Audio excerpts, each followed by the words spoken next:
پیدل حج کرنا جائز ہے یا نہیں؟ جواب عنایت فرمائیں۔ پیدل حج کرنا جائز ہے اور پیدل حج کرنے میں اجر و ثواب زیادہ ہے۔ چنانچہ آپ صلی اللہ علیہ وسلم نے ارشاد فرمایا، جس نے پیدل حج کیا اس کو ہر قدم کے بدلہ حرم کی نیکیوں میں سے ایک نیکی حاصل ہوگی۔ دریافت کیا گیا کہ حرم کی نیکیاں کیا ہیں؟ آپ صلی اللہ علیہ وسلم نے ارشاد فرمایا، ایک نیکی 10 کروڑ نیکیوں کے برابر۔ اس حدیث کو صحیح ابن خزیمہ میں جلد نمبر 4 صفحہ نمبر 244 پر نقل کیا، جس سے معلوم ہوا کہ پیدل حج کرنا جائز ہے، اور صحابہ میں بھی بہت سارے صحابہ نے پیدل حج کیے ہیں، جبکہ مدینہ منورہ مکہ سے کافی دور ہے، اور اولیاء کرام میں بھی بڑے بڑے اولیاء کرام سے یہ بات ثابت ہے کہ انہوں نے پیدل حج کیا ہے، لہذا پیدل حج کرنے کو ناجائز نہیں کہا جا سکتا۔ حضرت اس دور میں پیدل حج کرنا کیسا ہے؟ جواب عنایت فرمائیں۔ یہ اچھی طرح یاد رہے کہ وجوب ادا کے شرائط میں سے پہلی ہی شرط یہ ہے کہ راستہ میں امن ہو۔ صدر الشریعہ بدر الطریقہ حضرت علامہ امجد علی اعظمی رحمۃ اللہ علیہ بہار شریعت جلد اول صفحہ نمبر 1043 پہ فرماتے ہیں کہ راستہ میں امن ہونا یعنی اگر غالب گمان سلامتی کا ہو تو جانا واجب، اور غالب گمان یہ ہو کہ ڈاکے وغیرہ سے جان ضائع ہو جائے گی تو جانا ضروری نہیں۔ یہ بہار شریعت میں صریح جزیہ ہے۔ دنیا جانتی ہے کہ اس وقت پوری دنیا کے سیاسی حالات کیسے ہیں، اور یہ بھی سب کو پتہ ہے کہ یہاں سے جو پیدل حج کرنے کے لیے جائے گا اسے پاکستان پار کرنا ہے، اسے افغانستان پار کرنا ہے۔ یہ بھی سب جانتے ہیں کہ پاکستان اور افغانستان وغیرہ کے سیاسی حالات کتنے خراب ہیں، اور وہ بھی تنہا۔ پہلے جو لوگ حج کرنے جاتے تھے تو پہلی بات تو یہ ہے کہ راستہ اتنا پرخطر نہیں ہوتا تھا، سیاسی حالات اتنے خراب نہیں ہوتے تھے، اور دوسری بات یہ کہ پیدل چلنے کا رواج تھا۔ لوگ حج کے علاوہ بھی پیدل ہی زیادہ تر چلتے تھے، کیونکہ سواری کا انتظام سب کے پاس نہیں، مخصوص لوگ جو ہوتے تھے مالدار صاحب ثروت وہی گھوڑا اور اونٹ وغیرہ رکھتے تھے، باقی عام طور سے لوگ پیدل چلتے تھے۔ قافلہ کی شکل میں بڑے بڑے جنگلات پڑتے تھے تو قافلہ کی شکل میں ہوتے تھے تاکہ درندہ وغیرہ حملہ کرنا چاہے تو اس کا ہم مقابلہ کریں، اور وہ نیزہ برچھی لاٹھی ڈنڈا وغیرہ بھی رکھتے تھے، اور کئی لوگ ہوتے تھے یعنی قافلہ کی شکل میں۔ علاوہ ازیں یہ بھی کہ حکومت کی طرف سے ان راستوں میں جو پیدل کے راستے ہوتے تھے جن کو مین راستہ کہتے تھے، اس راستے سے جب لوگ جاتے تھے تو حکومت کی طرف سے اسی اعتبار سے ان راستوں میں انتظامات ہوتے تھے۔ مثلا راستے کے کنارے موقع سے کنواں کا ہونا تاکہ پانی کے لیے دقت نہ ہو، پھر کہیں مسافروں کے لیے مسافر خانے کے لیے کمرہ بنوا دیے جاتے تھے تاکہ لوگ اس میں آرام کریں، درخت لگا دیے جاتے تھے تاکہ اس کے سائے میں لوگ آرام کریں، اور کھانے پینے کے لیے دکانیں بھی اسی اعتبار سے ہوتی تھیں وغیرہ وغیرہ۔ لیکن اب جو راستے میں بڑے بڑے جنگلات پڑتے ہیں جن کو پار کر کے ظاہر سی بات ہے مکہ مکرمہ مدینہ طیبہ جانا ہے، وہ راستے سب پیدل چلنے کا جب رواج ختم ہو گیا، اس دور میں آسانیاں اور طرح کے سادھن سواری منظر عام پر آ گئیں، تو اب ظاہر سی بات ہے کہ وہ سب راستے ہی مٹ گئے، نہ وہ راستے رہے، نہ وہ پیدل چلنے والے رہے، نہ وہ قافلے رہے، نہ وہ حکومت کی طرف سے انتظامات کی ضرورت محسوس کی گئی، وہ راستے ہی مٹ گئے۔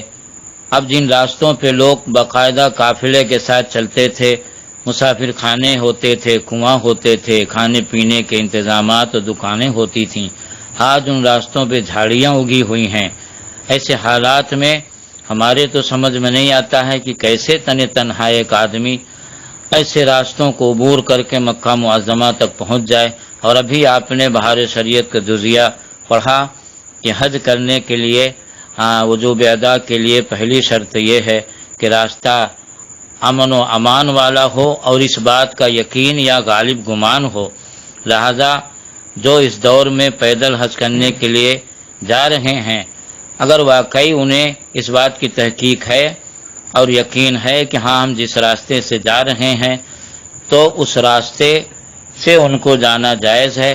اگر اس بات کا غالب گمان ہے کہ راستہ مامون و محفوظ نہیں ہے، ہمارے اوپر درندوں کا حملہ ہو سکتا ہے، ڈاکو چور کا حملہ ہو سکتا ہے، اور سیاسی حالات جو خراب چل رہے ہیں، کچھ ممالک میں خراب ہیں، کچھ میں اور زیادہ خراب ہیں، کچھ میں اور زیادہ خراب ہیں، ان حالات کا مقابلہ ہم کر سکتے ہیں اور ہمارے لیے امن و امان قائم رہے گا تو ان کے لیے جائز ہے.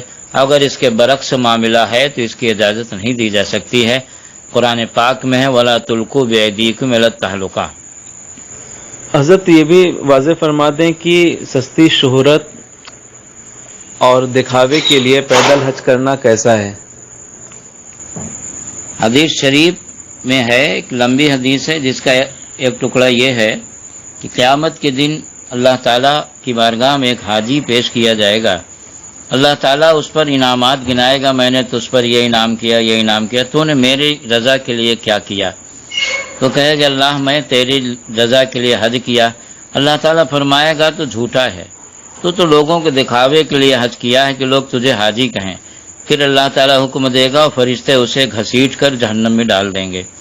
تو معلوم ہوا کہ دکھاوے کے لیے حج کرنا اور اس کو سوشل میڈیا پہ ڈالنا اور ریاکاری کرنا یہ ناجائز ہے، حرام ہے، اس سے پرہیز لازم ہے. صدر الشریعہ بدر الطریقہ علیہ رحمہ بہار شریعت جلد اول صفحہ نمبر 1036 پر فرماتے ہیں دکھاوے کے لیے حج کرنا اور مال حرام سے حج کو جانا حرام ہے. حضرت اس کے بارے میں شریعت کیا فرماتی ہے کہ اگر کوئی مرتد پیدل حج کرنے کے لیے جائے تو کیا اس کو بھی وہی ثواب ملے گا جو حدیث شریف میں بیان کیا گیا ہے؟ جواب عنایت فرمائیں. قرآن پاک میں ہے وَمَن يَرْتَدِدْ مِنْكُمْ عَنْ دِينِهِ فَيَمُتْ وَهُوَ كَافِرٌ فَأُولَٰئِكَ حَبِطَتْ أَعْمَالُهُمْ فِي الدُّنْيَا وَالْآخِرَةِ وَأُولَٰئِكَ أَصْحَابُ النَّارِ هُمْ فِيهَا خَالِدُونَ.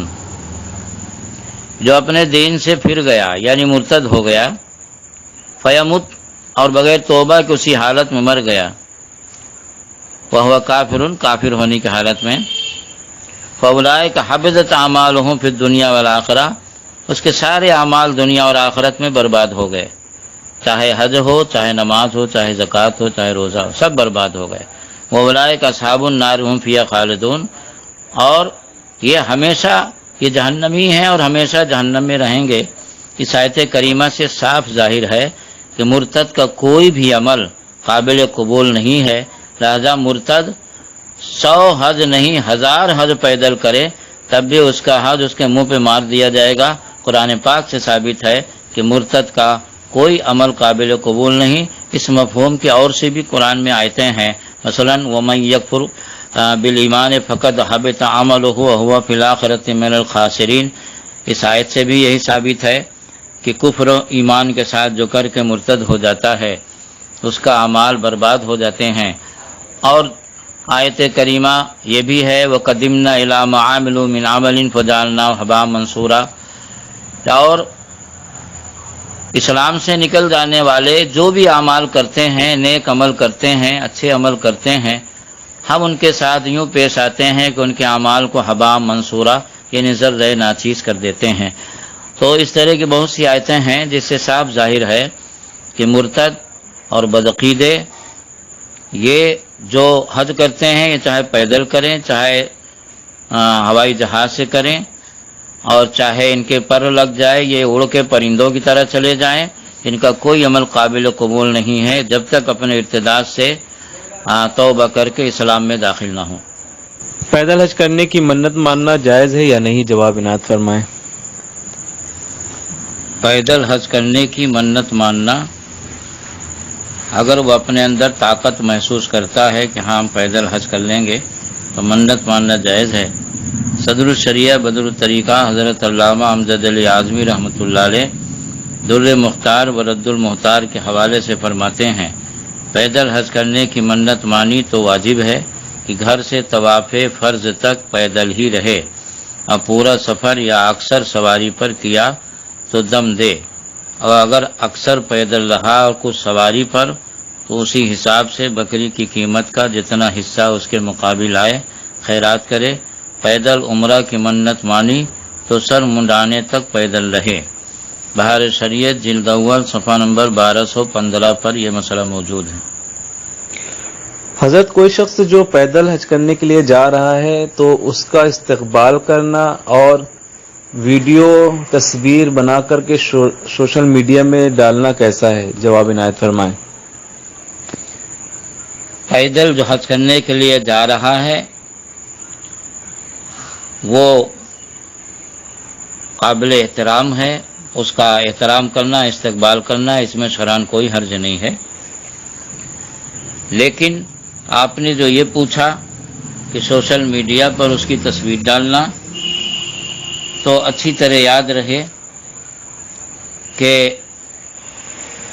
یہ سوشل میڈیا پر جو پیدل حج کرنے کے لیے جو کوئی جاتا ہے اور یہ نوجوان نادان یہ جو بھیڑ اور بکری کی طرح دوڑتے ہیں اور